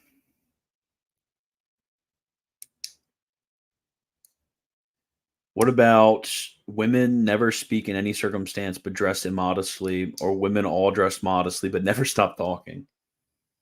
You guys are really getting this counterpoint. The vanity of women will find a way to make the burqa modest. Yes, this is the hijabi. You guys ever heard of the hijabi? No, you guys probably haven't heard of the hijabi. So hijabi are the women who wear the hijabs, but then wear like a face full of makeup with their hijab. They call them hijabis. we need like a fun play on mantilla for, you know, the trad women who basically do that version, but with Catholic aesthetics. You know, how many souls does nagging bring about reprobation? That's a good question. Say, happy birthday to your mother. Thank you. React to more Wagner Wagner streams. Don't grow the stash so your wife knows her place. So true. That's real. Please live react to I wonder how the CT stream is going. I'm going to check it out. Okay. Let's get the class. Let's check out what's going on with the classical Thea stream. Let me check it. We're kind of just being cozy here, so I mean, I'll answer questions or whatever in case you guys are wondering what the heck I'm doing right now. Yo, what the? Oh, for some reason there's one version of it that's 2 hours ago and it says no views, and there's so it's already over. Streamed 29 minutes ago. Have I been streaming that long? I feel like when they hadn't started yet when I started. No. What? Okay, let me check this out. Let me check what's going on here. Checking it out. I'm checking. Oh, CT stream ended. Yeah, infiltrate his stream. I'm doing it. They started before you? What? Yeah, this is weird. I have to let CT know there's something weird going on with his stream. You see, there's like a no view version of it, and then there's this version of it, which is the normal one. Yeah. Oh, this is the one I opened it up. Oh, okay. Yeah, he needs to take this one down. Yeah, okay, I get it now. Yeah, I was so confused because I tried to open up his stream earlier and it opened up to this. Okay, I get what was going on now. Okay. Look, everything you heard about me is true. Okay. What's going on here? All the religions are paths for this. Okay. Was it like a cozy stream or something? I'm wondering. Yeah, I'm giving it that thumbs up. I got to give my boy CT that thumbs up. They okay, so they was yapping about Pope Bad. Really? I don't know. I feel like CT usually toes the line pretty center on like papal issues. Forcing me to watch ads when I pay for YouTube Premium is offensive. You know, I should just go from video to video. And watch all the ads for it, Anthony. Schismatic daughter or heretic son? That is a good question. Would I rather? I don't know. I feel like at least if he's just a heretic, he's still in the bosom of the church. But schismatics, you know, they're not in the bosom of the church. So that's an L. Yeah. Wagner, is it possible to be forgiven of sin without going to confession? Of course it is. I need my monkey. You my monkey? Okay, thank you. Okay, you guys have the monkey. See? Okay. How do I? Yeah, there you go. Okay, so Wagner, is it possible to be forgiven of sin without going to confession? Yeah, of course it is. Of course it is. I mean, basically the grace of the sacrament can be supplied by what's called an act of perfect contrition. It basically means that you're really sorry for your sins because you love God. I mean, it's that simple. A lot of people make it weird and they're like, oh, perfect contrition. Do I have perfect contrition? Do I have perfect contrition? I mean, you kind of know when you have contrition. You kind of know when you have contrition. If you've ever apologized to somebody, you know whether they're being genuine or not. If you're saying, you know, I'm sorry for my sins because I love God, and you mean it, you're saying it, you mean it, you don't have to worry about it. Okay. Obviously, you're bound to go to confession. So if you're not merely a catechumen, you're still bound to go to confession. Okay. As in terms of being forgiven for sins, yes, of course. Of course. What are your thoughts on Stephen Pink on religious liberty? I haven't looked into the religious liberty question. I have not. Daughter, you won't have to pay for her wedding. Oh man, that's brutal. That's brutal. That's crazy, dude. That's crazy. Oh, that's brutal. Man, that's crazy. I couldn't imagine, you know, the horror of having a daughter or son who I can't attend their wedding because they're outside of the church. That'd be terrible. Yeah, I think this person is worse than religious hippie for sure. Okay, super chat. I enjoy listening to both of you, but how can you take a grifter like Jay Dyer seriously when half his content is tinfoil hack conspiracy content like denying the moon landings, etc.? Well, you say that you enjoy listening to him, so you should probably understand. I mean, yeah, I think that he's probably wrong on his like conspiracy theory stuff, but I mean, it's still fun to listen to.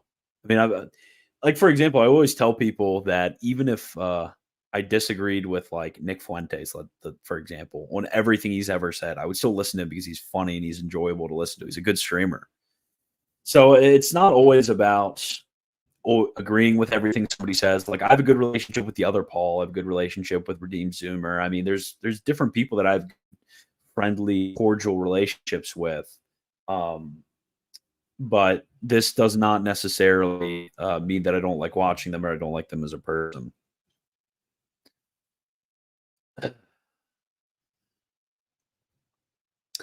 Oh my gosh. Cole, corruptionist or survivalist view? Read St. Thomas's sentences commentary. Corruptionist. St. Thomas was a corruptionist. There's no doubt about it. He explicitly says that he is. So survivalist is L. Okay, react to Against All Errors and Heresies blog. Okay, let me pop it. Against All Errors and Heresies blog. Okay. This is probably it's probably like an absolute gem. It's like, oh, the What was that one website that I found? Oh, there was like a website that's called like Biblical Polygamy. That was an absolute coal mine. That was crazy. Like I was on VC with somebody one night, and I just see that pop up while we were searching for stuff about like the marriage of the patriarchs and stuff. And I like dug into it. And this guy is like insane. He's absolutely nuts. But okay, let's see what this is. A blog dedicated to fighting against all errors, heresies, occasions of sinning, and immodesties that evil times yield. So true. Okay. Traditional Catholic Faith at gmail.com. Okay. Great articles. Let's look. Media conspiracy, modesty of the eyes, natural family planning, the marital sexual act and procreation, sexual pleasure, lust, and various sexual acts of marriage. Okay. Let's see if he holds the based view. Okay. Oh, it's not working. Oh no. Okay. That's crazy. It's not working. All those gem articles absolutely destroyed. That's crazy. Okay, I don't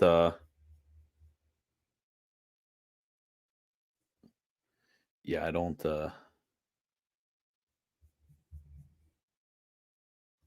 bro. I'm trying to read this. I wanted to read that one article. Okay, I reacted to it. Is that enough? React to Papacy Hub general chat. Okay, whatever. Let's see what's going on in Papacy Hub general chat. Okay, let me check. Yeah, oh my gosh. Astro's complaining that I'm always live at like 3 a.m. And I'm like, dude, that's what happens when you're in an Asian country. You know, your stupid time zones. Okay, let's go to general chat. What are they talking? Probably the dumbest thing you've ever heard. Wagner on stream. Who Anna and why she got an archive? Who is Anna?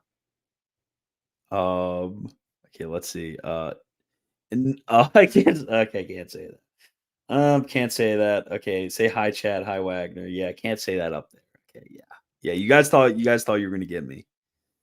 You guys thought we were gonna get me.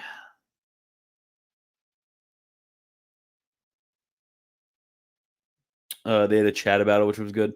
Yeah, I mean, it's just like this is the teaching of Saint Thomas, especially when he's writing about the Trinity and the Incarnation. He also talks about it in terms of the departed soul as well in the Sentences commentary. So, I mean, like, yeah, you could disagree with what Saint Thomas says, but this is the view of Saint Thomas. You know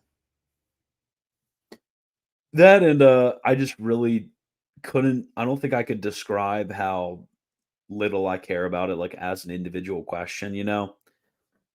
Like, yeah, insofar as it relates to the incarnation, like, okay, it's incredibly important. Like, as a standalone question, I don't know why people are just, fighting each other over it.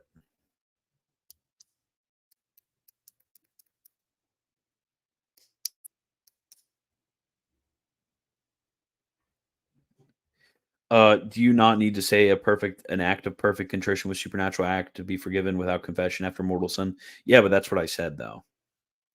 Not so it is not just saying you're sorry and you mean it. I just describe this to obviously a person who didn't really have a lot of understanding of technical terminology. At least it seemed from me. At least I assume so. I just explained that to them. St. Thomas Lego icon. Go on Discord and debate some randoms. No, I'm not doing that. Probably gonna leave soon anyways. How does God will election before foreknowledge of cooperation with grace without overriding free will? It's because the fact that it is never been and never will be demonstrated to be a contradiction for God to predestine something and not be able to carry out this predestination in such a way as does not contradict the liberty of a creature. I mean, this is just assuming like, hey, this feels like it's contradictory. Well, that's not enough. You have to actually give an argument for why you think that there's a formal contradiction between these two ideas. And that's what so much of theology is. Like we can see about the Trinity, for example. I mean, I can lay out all of the teachings, explain the nature of relation, blah, blah, blah, nature of personhood, and so on. And people will be like, well, yeah, but that just like doesn't sound right. It's just like doesn't sound right. We have to recognize, like, of course it doesn't. Of course, it just doesn't sound right. Of course it doesn't make sense. I can't wrap my mind around it. But you have to show me where the formal contradiction is. Unless you can show me where the formal contradiction is, then there's no argument. If there's no argument, I can't respond to it. You get it? Look at r/Anglican ordinariate. Is there an r/Anglican ordinariate? So you and Jay are just here to amuse us. Well, Michael Lofton said that he was amused by me. So yes, I am just here to amuse you. Debate David Erhan. I literally already did. I hate when they're, you've never debated an Eastern Orthodox before. You should debate this guy. Okay, anyways, how do you say knee?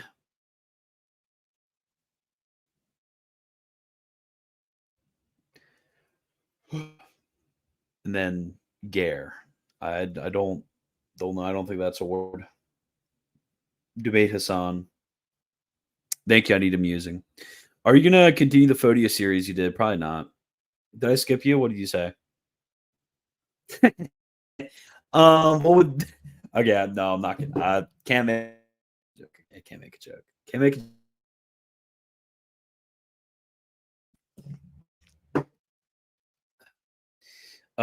Just Google it, bro.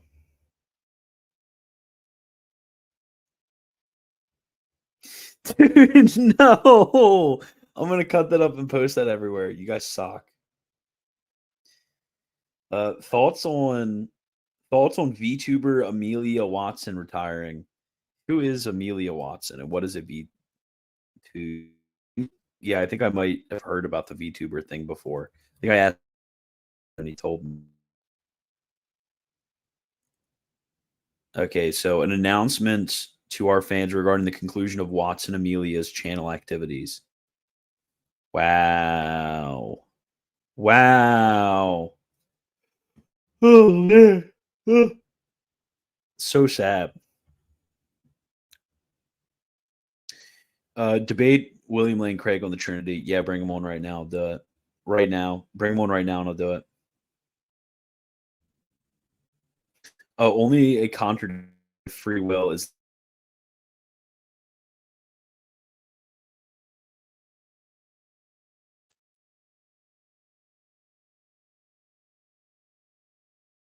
choice is completely like unaffected by antecedent causes. It's like really weird the way in which they think about it.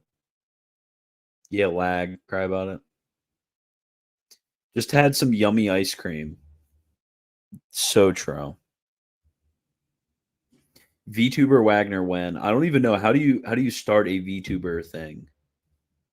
Okay, let me look it up. I'm still not entirely sure what a VTuber is. Thought it was just like a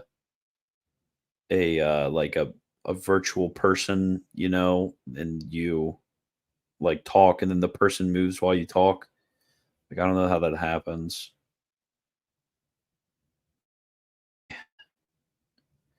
Yeah, I just had the most cursed idea ever. It's like I'm gonna become a VTuber and I'm just gonna do this St. Thomas.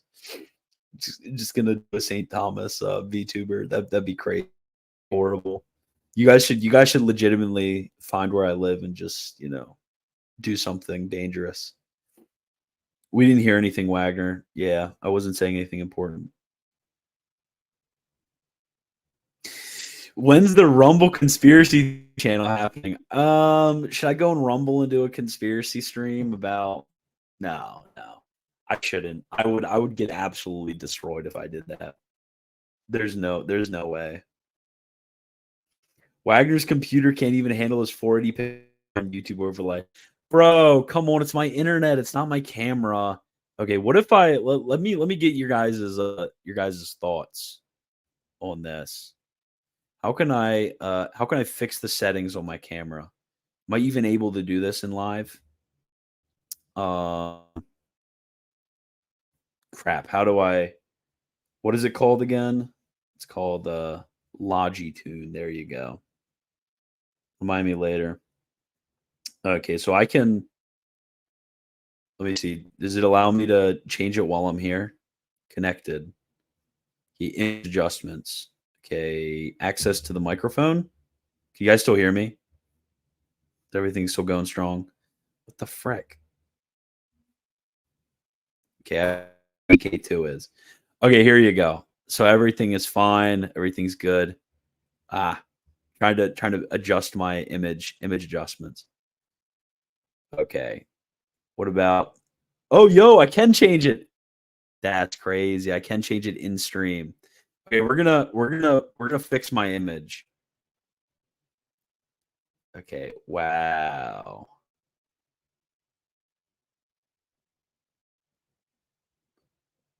Okay, I can do right, I can do left.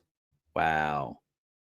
So I can perfectly, okay, I'm gonna keep right there. Right there. Wait. I usually sit up if I'm being serious. If I'm serious moding, then obviously I want it like, wow, look, I can change it. We're gonna get it so much better now. Okay. Yeah, real. You guys are funny. Autofocus. What if I turned off autofocus? What would that mean? Turn into the Agiat, I never know how to pronounce the name. Debate on Twitter. It's live right now.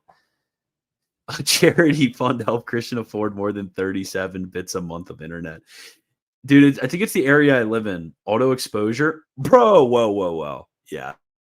This is epic. I should stream like this from now on. Can you explain the meaning of a transcendental relationship with the soul to the body after death, but prior to the resurrection? Yeah, basically a transcendental relationship is the ordering. It's the ordering of the nature of the thing to the other, rather than like an accident which is based upon some sort of act. So the very nature of the thing would be destroyed if the relation is destroyed. If you get what I'm if you get what I'm you know if you get what I'm doing, the foundation and the subject are not distinct. I'm sorry if that didn't make any sense, but yeah. So low light compensation, that didn't make any difference. Auto white balance.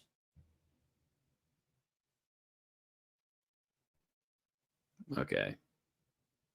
I'm gonna turn it back to like okay. I'm also colorblind, by the way. Yeah. Wait, no, I can just turn on auto white balance. It's gonna do it auto for me. Okay.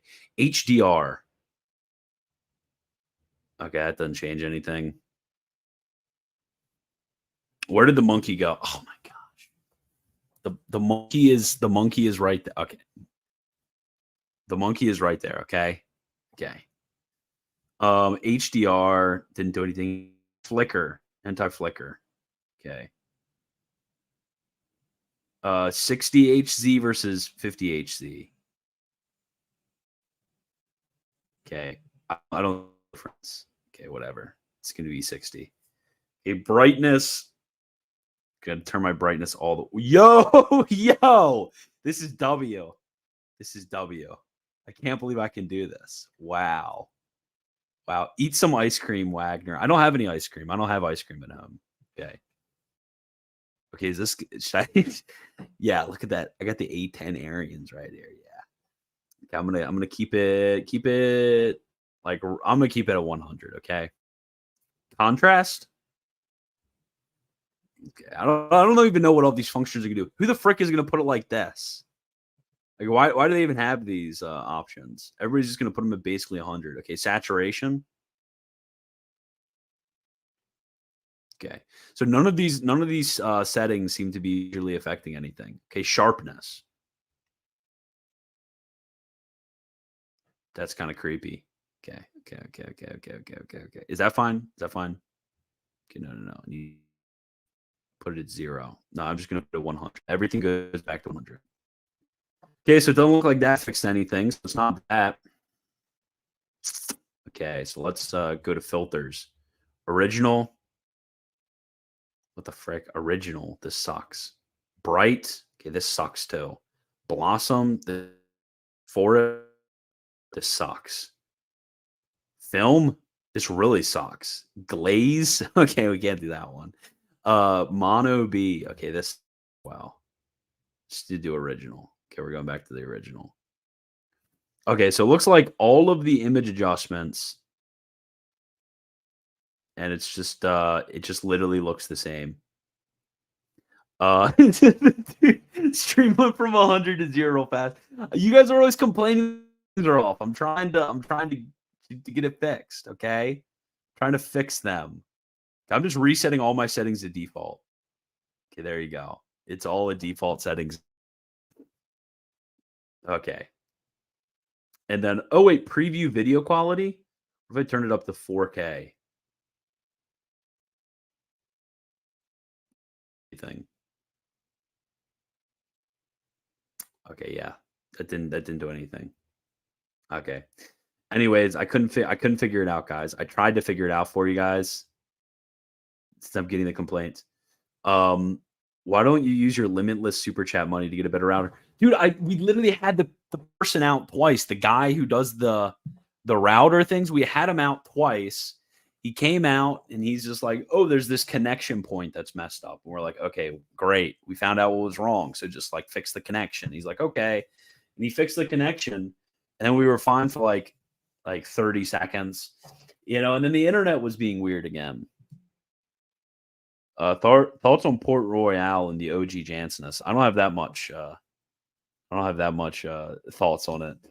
He uses the money on Canon Law 1083 Goth Nova Sordo Cat. Okay, real. That's real. St. Thomas's view on suicide in relation to salvation. Suicide's a mortal sin, but just like any other materially grave sin, it can possibly have lessened culpability. I mean, this is just basic Catholic moral theology. Is Jansenism the most defensible heresy? I don't know. I don't think I would want to answer what the most defensible heresy is. I don't think I'd want to do that. Did I miss any super chats? No, they were just random ones. Oh, yeah, I wanted to turn on the Agiot debate. Okay, let me see how that's done. I swear, if there's any like internet watching right now, I need any help I can get. I need somebody who's an expert on the internet here and just explain everything to me so I can fix it. Like, what the frick is a router? Like, the internet guy came and he said that he fixed it and nothing happened. So that was terrible. That was absolutely terrible. This stream has become a whole new level of entertainment. Real? That's real. It's real. It's true. The Ethernet, dude, I tried the Ethernet cable. The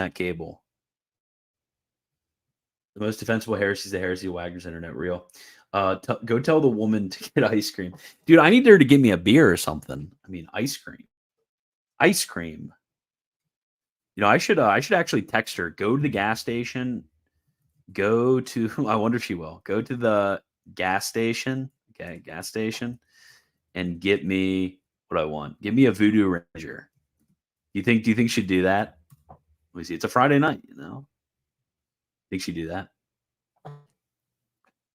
Let me see. If you have crap internet, the no cable is going to help. Thank you. That's what I was trying to explain. I said, yes, I plugged it in the router. You think that I just took the Ethernet cable and just plugged it in the side of my computer and was just like, why isn't this working? Why isn't this working, guys? Oh, I was going to look at the Aggie at okay, let me pop it up real quick. Let me pop it up. What is the Christians in power? Oh, Capturing Christianity is doing another. What should I vote? Should I vote Craig or hijab or not Muslim? Oh, Muslim only poll. Oh man, I almost so that's crazy. Let me pop it up on my Twitter. Yeah, this is definitely real, not fake at all. All those people voting it's Muslim only poll. Yeah, what is the Christian's infallible rule of faith? Let me listen. Try to be mean to people. Friendly banter. Got it. Oh, woman king. Oh, it's so over. What's with all the thumbs down? What's all the thumbs down? All Yeah, these thumbs. papists hating. Is it because I joined? Can you guys actually No hear that? way, Christian Wagner. Yeah, it is. I wonder if they'll let me talk. Are there any other terms you think you could be using tonight that aren't How about regular How about woman knowledge moment? How about woman moment? How about that? that could be considered jargon? Yeah, I guess like so. You know, most people are pretty familiar with that, but sola scriptura is a Yeah, I feel term I'm bad going for to use a lot. trolling The woman's scripture alone. the woman's chat thing on stream. No, I'm not joining the Agiot thing. I can't listen to the woman. I'm sorry. Sorry, women everywhere. I just can't do it. I'll cool is Mortal Sin. Thank you for the super chat. I don't know what you're talking about. Did you just admit to being a Muslim? No, I clicked non-Muslim. I clicked not Muslim on that thing. Okay. I'm not a Muslim. Do I look like a Muslim, Dio? Do I look like a Muslim? When have you ever seen a Muslim that looks like me? Okay. Let me see if she's. Nah, my wife hasn't responded. Yeah, I'm texting. I'm a Muslim. I'm texting my wife to give me a beer right now. I should just move over to my phone, put an AirPod in, you guys with me to guest and do some IRL streaming. Oh man, do some IRL streaming. Maybe that is true. Wagner's internet, I can't handle it. Okay, anyways, I think I'm basically done here. Gotta make sure I didn't miss any super chats before I leave. I think I've been running on fumes ever since I started doing my settings. I tried to fix my settings for you guys. I thought that maybe I'd click something to be super better. But that's not what happened. Do you believe St. Thomas Aquinas was sinless? My friend holds this view, and I wanted to know your thoughts. Yeah, so if you read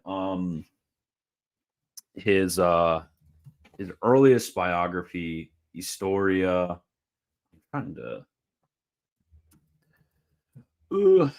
to find the Historia. What is the the title in English? It's just called the Thomas Aquinas. Yeah, by William of Tocco. So if you read that, he does mention that St. Thomas did not commit any mortal or venial sins. Earliest biographer. So that's where that view comes from. But I believe it because it's based. Any upcoming projects? No, I didn't say that he was sinful. I said he was sinless. Okay, I meant sinless. Okay, chill. Any upcoming projects? Yeah, I think I'd be doing a lot more translation and articles. I'm on the Patreon, which is a reminder for you guys to go to patreon.com/militant-thomas. I'm just about to finish something from Bill Awart that I'm going to post on there. And I'll do like course explanations and stuff. I don't know. I'm probably going to be expanding on a lot of different fronts. Expanding on a lot of different fronts. I'll have a lot more time coming up now, so definitely want to do a lot more, content. Probably will be streaming like 4 or 5 times a week rather than 2 or 3 like I was. Streaming more, doing more edited videos, stuff like that. Wagner, do I have any guns? I have one on my desk right there, but I can't obviously stream because it would probably get the stream taken down. Anyways, hope that you guys all have a wonderful, fantastic rest of your day. And as always, God bless.